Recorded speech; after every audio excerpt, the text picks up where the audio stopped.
বলিষ্ঠ, ন্যায়নিষ্ঠ নেতার মৃত্যু কিংবা অনুপস্থিতিতে যদি আপনি হতাশ হন, তবে ধরে নিতে হবে আপনি নতুন নতুন বলিষ্ঠ ও ন্যায়নিষ্ঠ নেতৃত্বের ব্যাপারে আশাবাদী নন, কারণ আপনি নিজেই ন্যায়নিষ্ঠ এবং বলিষ্ঠ নন।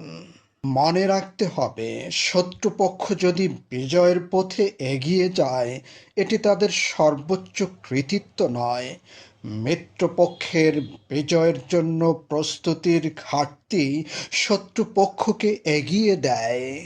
ইতিহাসের প্রতিটি মহান অধ্যায় শুরু হয় একদল সাধারণ মানুষের অসাধারণ প্রস্তুতির মধ্য দিয়েই। যে জাতি নেতার জন্য কাঁদে সে পিছিয়ে যায়, যে জাতি নেতা হয়ে ওঠে সে বিজয়ী হয়।